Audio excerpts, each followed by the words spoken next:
Especially because you're talking about education there. I mean, that was one area that didn't see any increases in funding, though it remained flat. It didn't go down. Isn't that the case? That is the case. Higher education went down 5% in this session. And higher education had not been funded for the last 4 years. Representative Grill. One thing, though, we have to remember all the revenue this brings into our state that we don't already have. So you say you give out $1 million, you get $38 million back. That money would go to teachers. That would go to raising the salaries. That would go to education. And so that's kind of where I differ, I guess, from the senator on that point. These other states around us are really making a concerted effort, that Kansas is a state, to go after these businesses, to create jobs, to make their laws more equitable for businesses. And that's something I support. And I think if you're going to bring in that revenue, it's new money, it's new jobs, it's new economic development. Senator Bartley, you wanted to have a rebuttal on that? I hear that argument for virtually everything. Give us $1 of state revenue and we'll give you $30 of tax revenue. And if that were the case, we wouldn't have any budget problems at all. The reality is the $1 million, that's hard, cold cash that we won't be spending on education. Now, before heading out of town, lawmakers ensured Missouri would be the first in the nation to decide whether a state could opt out of national health care reform. Lawmakers approving putting the issue on the ballot for you to decide in August. The question, should Missouri residents be required to carry health insurance and be penalized for failing to do so? Now, some would say, given all of the issues, and particularly as Senator Wilson just mentioned education, she thought that was very important that legislators deal with.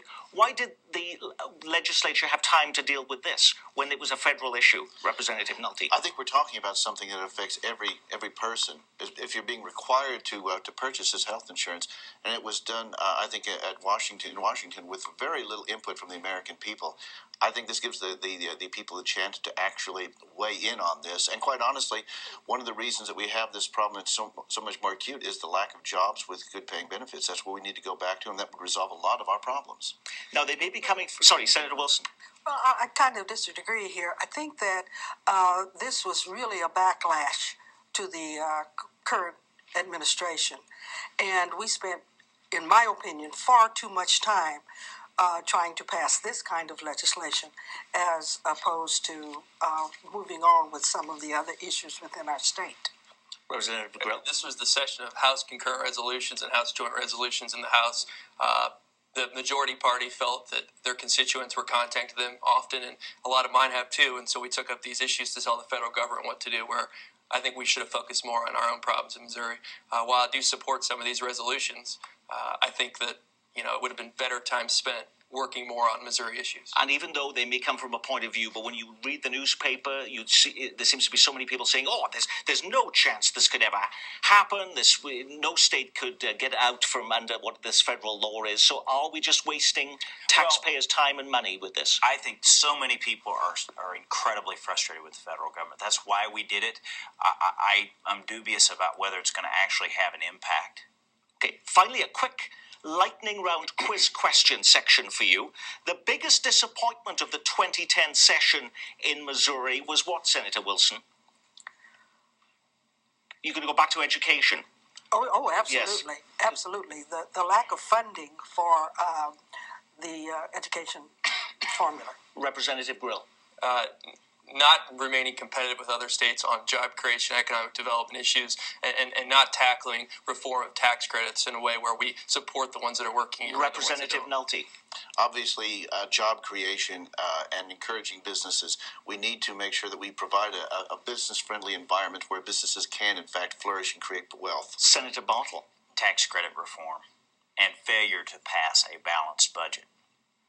And complete the sentence for me, Jason Grill. The most underreported success of the session was blank. Was the autism insurance coverage bill, which I sponsored in the House, which had been worked on for over 3 years. It's landmark legislation. We're now the 20th state to do it, but our state law is probably one of the strongest, and it has people on the Kansas side jealous of what. Why is that a big deal? Because we're going to give thousands of Missouri families the ability to get insurance coverage for autism diagnosis and autism treatment. And they weren't getting that before? They weren't. They did not cover these treatments. And we have a COLA in our bill with cost of living adjustment, which is great. It was a great compromise between the House and the Senate. It was true bipartisanship in action. The governor supports it. And I think we're going to be having a bill signing here in the next few weeks, which I'm excited about. Senator Wilson, the biggest underreported success of the session was what?